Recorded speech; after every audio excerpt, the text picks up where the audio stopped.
down the path of needing a JavaScript MVC framework, why can't you just use the methods we've always used, server-side rendering, things like that. So a bit about me. During the day, I work at BK and I'm the JavaScript architect there. We've got a JavaScript framework that powers our Bingo client and our slots games.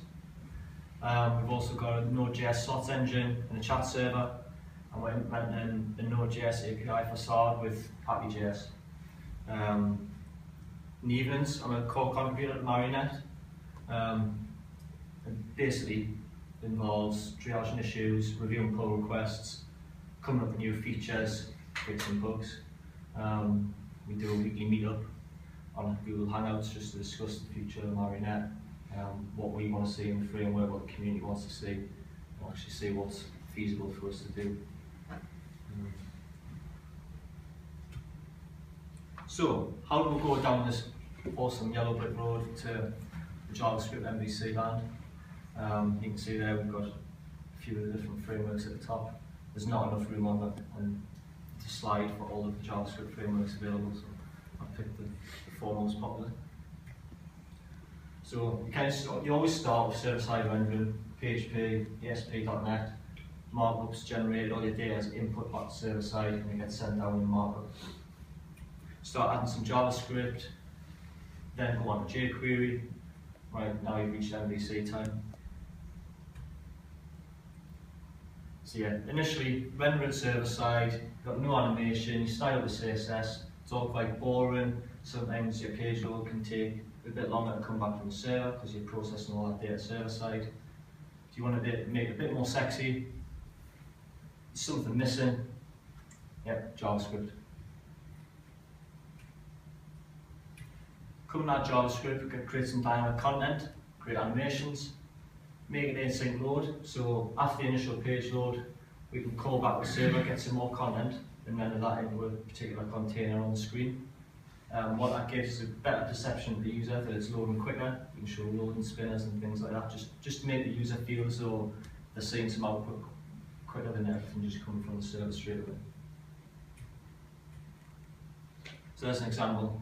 Back in the day with IE5, IE6, can anyone guess what that bit of code does? Yeah. It's an Ajax request. Would anyone do that now? That's what I think.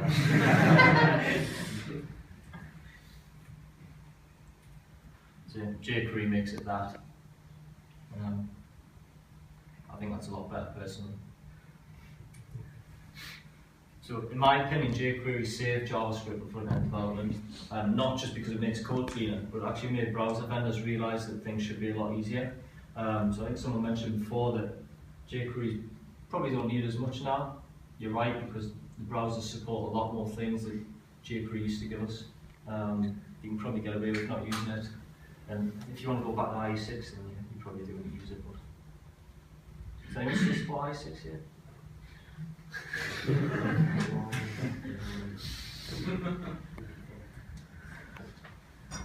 What often happens when you start using jQuery, you get stuck in the jQuery hole where you start writing code like that, lots of markup within your JavaScript, it gets very messy very quickly. It's a code smell.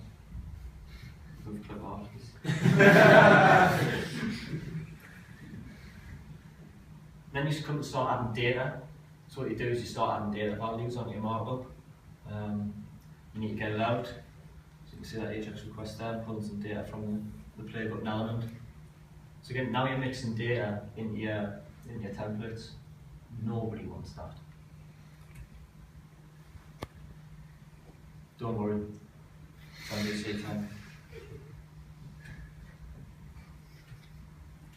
So yeah, which way do you go? So much choice. Nobody knows.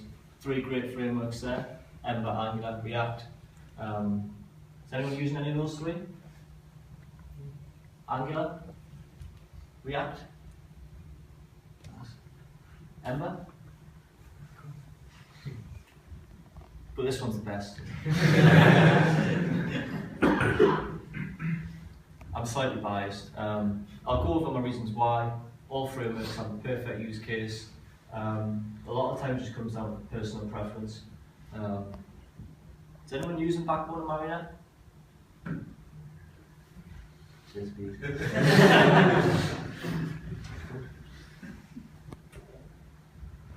Why would you go with Backbone over all the others?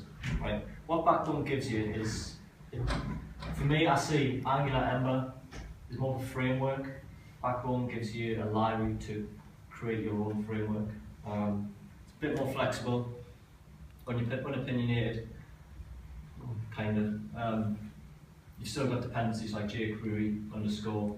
You can obviously replace that with Z-door, as Scott was saying. Underscore can be replaced with Lodash. You've still got to implement those. There is talk of Marionette can't remove jQuery's dependency until Backbone do, because we depend on Backbone. There is talk of Backbone removing that as a hard dependency, but obviously it's a massive break and change. Hopefully it'll come soon. Gives you models and collections, and what that allows you to do is take that horrible data away from your templates and just keep it inside your JavaScript code. So it gives you that separation of concerns, which is everyone's probably familiar with MVC. It's one of the main use cases for that. So what does Marionette do? It fills Backbone's gaps. So we've said that Backbone's quite a bare bones library. Doesn't implement render, what Scott was saying earlier. Marionette comes in, fills the gaps that Backbone leaves, and gives you a bit more structure in your applications. It's using a lot of large applications out in production. I'll name drop a few companies in a bit. Actively maintained, it's got a great community. Yeah, implements render some useful predefined views. So what we've went through, and we've kind of seen, right, here's some common use cases that people need to render on the screen. We're going to create a view for that and make it easy for people to use it.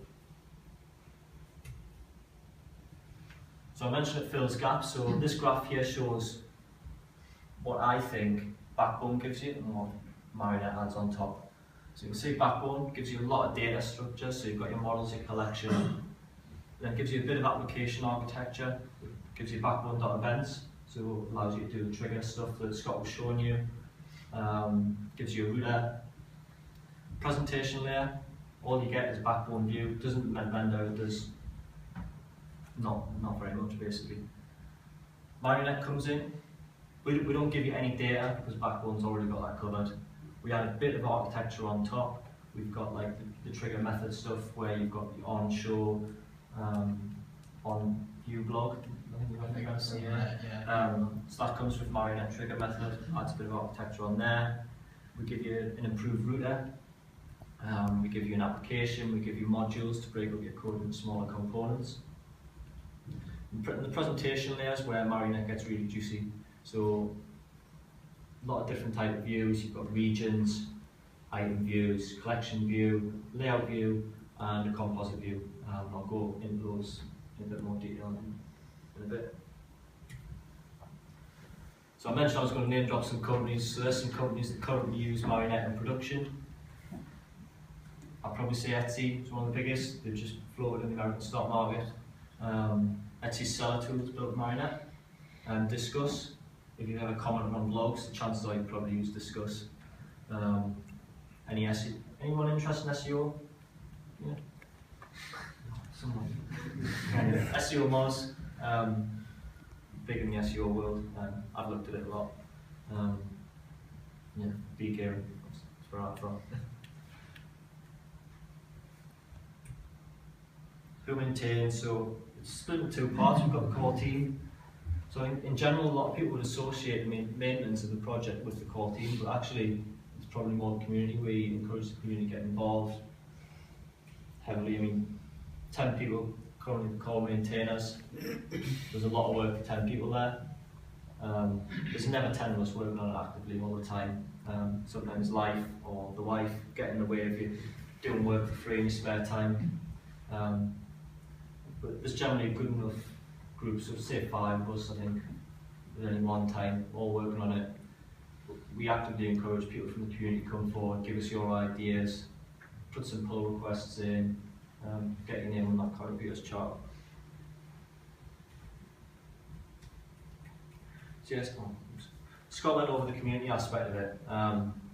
Actually, I'll go into Gitter quite a bit because I mean Gitter is probably the best thing that's happened to Marionette. Does anyone use Gitter? Yeah, cool. So Marionette's the biggest room in the Gitter community. We've got over 5,000 members in there. Gitter was actually built in Marionette as well. The difference it gives you, it creates a community around it.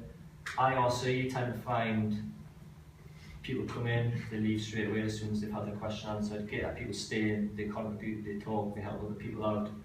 And in general, like I took a screenshot, and we've got a code sample there, and someone's helping people out there. Very vibrant. If you need help with anything Marionette, that's your first port of call. You almost guaranteed you'll get someone that can help you out with it.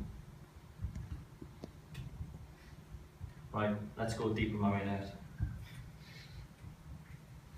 So we've got an architecture layer, consists of an application, router, modules, events, record and radio sort of thing. I'm not going to go into those in too much detail because that's another talk all in itself. Scott's already covered application router.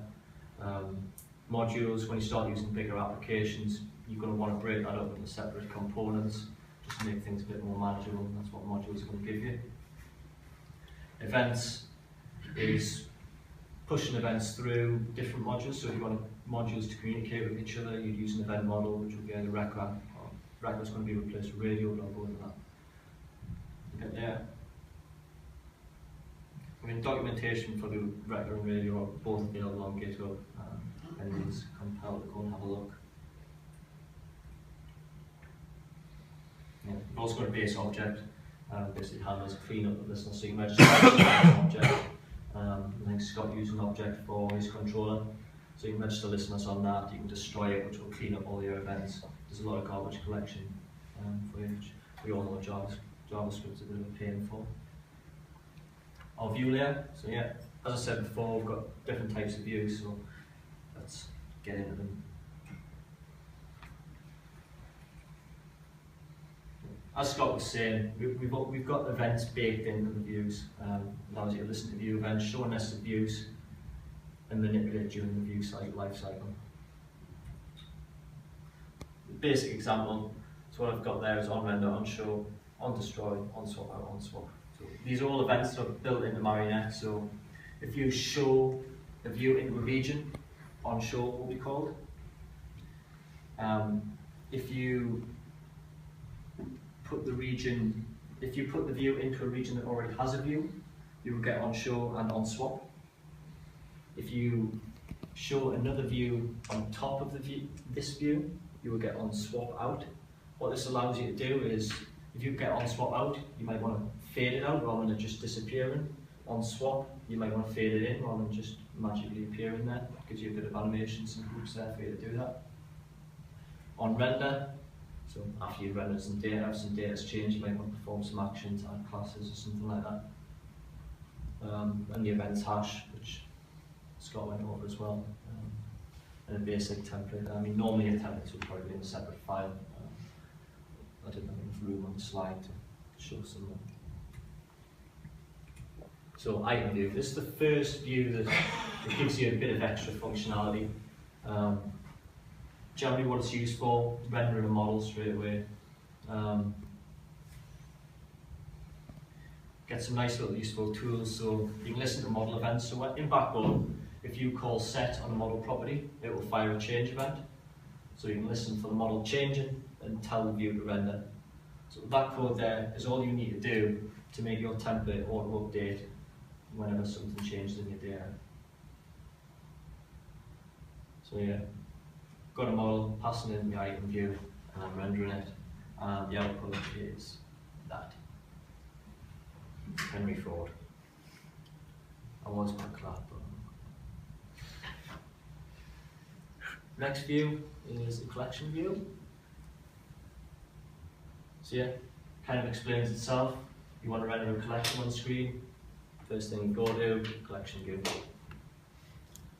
So on top of item view, what this is going to give you, it's going to allow you to listen to collection events. It also has child events which will bubble up. Scott mentioned that, so it'll propagate the event up one level. So anything that happens in your model views, you can listen to in your base collection view as well. Another great feature of it is it will auto-update the DOM when you add, remove, and update items in your collection. It will also auto-sort, and you can provide filtering functionality. So say, I don't know, if you're in a table, you type in search, you type Andrew, and you want that collection to be filtered to only show people called Andrew, collection view's got that feature built in for you. Sorting, the backbone collection has a comparator attribute. If you set that comparator, that's how the collection gets sorted. Collection view will respect that order rather than just simply adding it to the end of the DOM. It'll insert it in the correct position.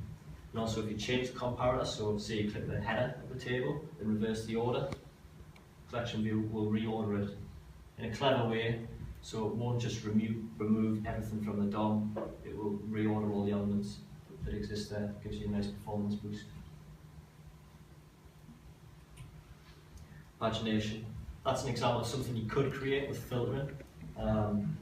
We actually had our own paginated collection class at Bede, and when the filtering feature was released in Marionette 2.4, we culled about 700 lines of code in one small function. Maybe over-exaggerated with the amount of lines of code, but it was a lot of code that we got rid of. Time for another example. Is everyone still awake? So, creating a model, creating a collection, populating the collection with some people. So you can see there in the model, by default, everyone's going to be called Andrew Humphreys. I feel sorry for the parent people that get called that. Creating a collection view, and I'm passing my collection into it. Specify the child view that I created earlier. So when I render that, there's a very small bit of code that is going to output 3 people. Is that all we can do with it? No, we haven't even got started yet. So we're going to add sorting, and we're going to add some filtering. So that code snippet there. So you can see again, just creating a collection, but what's different about it there is I've specified a comparator, age. So you can see everyone's got an age. And hopefully it will order the DOM by age and also respect the filter that I've defined here. So basically I'm going to filter out, I'm only going to show people who've got F name Henry. So when I render that, I put Henry Hoover and Henry Ford, because James doesn't match the filter and Henry Hoover is younger than Henry Ford. So that code there is all that's needed just to create a sorted list and allow filtering on it.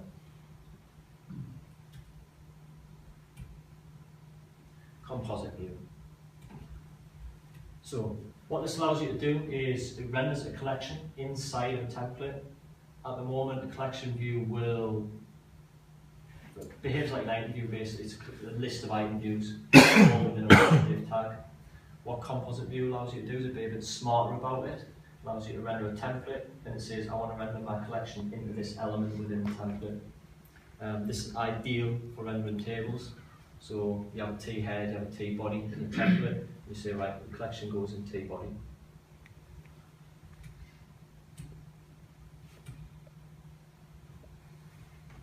So, same again, collection. I've changed my view, so I've changed it so the template's more table-like. It's a table row rather than just a div tag. My template on my composite view, you can see I've defined a header on the table, T body there, and my child view container, which is where you want to render the collection, is the table body. So yeah, still got my filter on there, still got all my sort, because composite view extends from collection view. So that means everything you get in collection view, you get for free in composite view as well.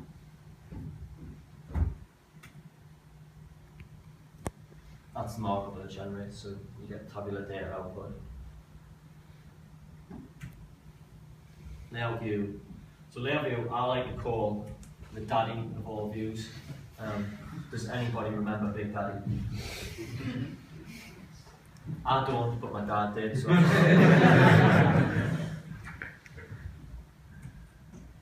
believe his real name was Shirley. Someone told me. How he ended up being arrested. Layout view allows you to create complex nested layouts. So generally, you're going to need a bit more than just rendering a div on the screen, rendering a list on the screen. You need more complex layouts. You want to have columns. You want to have header panels, footer panels. This is where layout view comes in. You can render the whole screen in one render call. You can do that. I wouldn't do that. So obviously there's performance impacts. You want to render all your subviews. You're far better off just rendering the subviews that you need to render. Dominant version is very expensive. Anyone that knows React, obviously React have VDOM, which is where it kicks out in the touch view. So yeah, essentially, layout view is an item view with regions baked into it. So you can render a model in there, and you also get sub-regions that you can insert other views into. So it's kind of a combination of item view and composite view, really. Except that composite view only has one region, whereas layout view can have many. Another example. Sorry if I'm boring everybody. So yeah, slightly creating a layout view, and creating another layout view. Now I'm initializing it. What I'm going to do here is I'm going to show some nested views. I'm going to give you an example of how we can nest views within each other. So when I render my layout view number 1 at the top, you can see I define 2 regions. Now what regions are essentially just containers for views to be put inside. So I want to create a region called my region with the selector some div, another region with another element. Those selectors must exist in the template for the layout view. So when you render the layout view, it'll create all those regions in the template. If a region isn't there, it'll throw you an error saying couldn't find the element for this region. So I've created an app, I've created a region there, a root region, and I want to show my layout view within that region. When I show a view inside of a region, it automatically renders it for you. So it'll put it in the DOM and it'll render. And rendering a layout view will then call render on all of its children. So earlier I said you could render everything with one call. So if you call render on the parent, it'll all bubble all the way down right at the bottom of this tree and render everything for you. So one render call then calls layout view, and this is how you get any nested views. In your layout view, define on show, and then when you show it, you want to show a child view within regions. So you can say there, in this layout, I want to show layout view 2 into my region, which is over the top. And in another region, I'm just going to put a plain Marionette view, just box standard, basically just a div tag. So that'll give you some markup like that.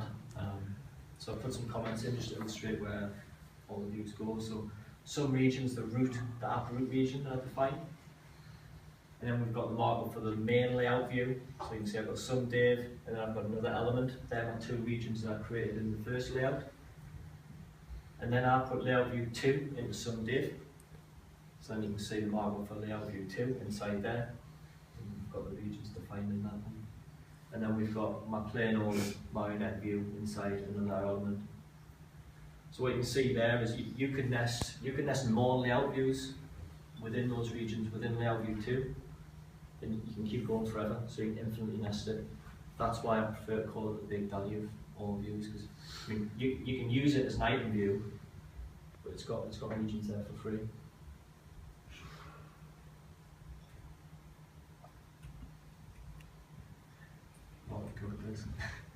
So yeah, actually what you can also do, similar collection views, where the children bubble events up. The children of the layout view will also bubble events up to the layout. Another useful feature for your Python events there. So event bindings on the subview. So say if you render a collection view with inside the layout view, because collection view listens to updates on the collection, it will only update that child, it won't update everything else, so you're safe there. And it avoids you re-rendering the whole screen. Layout view generally tends to be used as an app root. So the first view you put on the page will be a layout view, and Scott's example showed that. But you can also use them for something smaller. Just because it's the big daddy, it doesn't mean that you can't use them for something similar as, I don't know, rendering an error list. So you want to output, you have X errors, and then you want a collection view underneath that with a collection of all the errors. That's a layout view, an example of a really small one. It's no heavier than anything else, it's just got extra features. So you can generally create that sort of layout, which is a layout that some websites might have, probably with better CSS than what I put on there.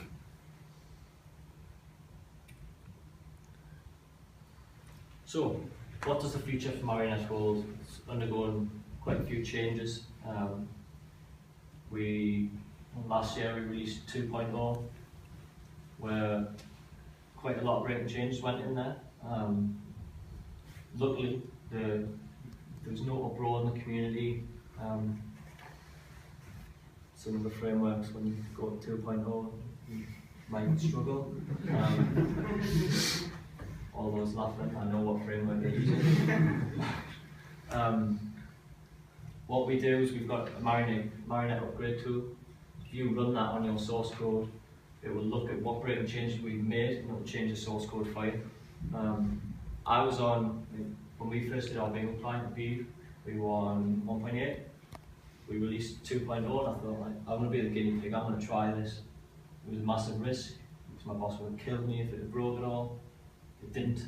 And even went through all my unit tests and changed all my unit tests for it as well. And so I ran the upgrade tool, and my tests still worked, and my app still worked, which was pretty amazing. I wasn't expecting to do it. So yeah, the core team are currently, we're all out going for 3.0 now. We've just released a patch release, 2.4, 2.2 I think it is. We're hoping that's going to be the last one. We'll still maintain 2.x, but we're hoping that with the upgrade tool, it'll make it easier for everyone to migrate up to 3, and then we can sack off 2. One of the major things that we're doing, I mean, you probably thought to yourselves, why have I view? Why not just have a layout view? So what we're doing is we're merging the two together. We're just going to call it view. So why do we need anything different? It is just your basic view. That's what you do with it. One of the common complaints I often hear about Backbone is you get lots of little wrapper elements. So every view has a wrapper element, every region has a wrapper element. What we want to do is, it's what some other Backbone frameworks do. I think Layout Manager does it. Backbone Layout Manager, if anyone's used that. The view will replace its placeholder rather than going inside of it. That's what we want to do with Marionette 3.0. It'll be optional, so your own code will still work, but you can now use this option, which will get rid of those horrible little wrapper views. Backbone Radio, I'll just touch on that briefly. It's a way of sending events down a channel. So currently you've got a global channel on the app in Marionette where you would do app vent on, app vent trigger. What Radio introduces is it gives you channels, so you can say I want main channel, I want an engine channel, and you can have a channel for every component that you've got. What that allows you to do, it allows you to send events specifically to certain channels and components, so that your components don't get every event going under the sun, they just get the events that they're interested in. Events get very messy very quickly, and it's a good way of cleaning them. Backbone.metal, anyone familiar with Ember has probably heard of Ember Metal. Provides some pretty neat features like mix-ins. I think at the moment, if you're using Backbone, you're probably looking at backbone cocktail to bring mixins in. We're going to bring that native into Marionette, so Marionette will have its own mixin functionality, just to extend objects and override things. I'm going to give you an improved router. So where backbone Marionette probably lacks with Ember and Angular is router. Ember's got a great router, so is Angular. We want a great router, so we're going to create one. App lifecycle events. There's a bit of confusion over how they work, so we're going to clean up the API a bit, make that a bit more clear. Like, you can start and stop modules, but you can't stop an application and restart it. Modules, a lot of people use them as sub-apps. So we kind of want to create a sub-app sort of culture and make applications work the same. Just make a familiar API and consistent API across the components, just so people just know what to do as soon as they go over it. Modules, really sub-apps. Simple decision making, 2 views. So you can see there we've combined 2 views there in the view. I also want to get rid of composite view, because my third point, replacing views, replacing regions element. If you've got that within the layout view, you can just say, right, I want a collection view, but I want to replace the regions element, which gives you exactly what composite view gives you. So you'll be left with 2 views. You've got a view and a collection view. It's simple. Views for models, nested layouts, collection view will render a list.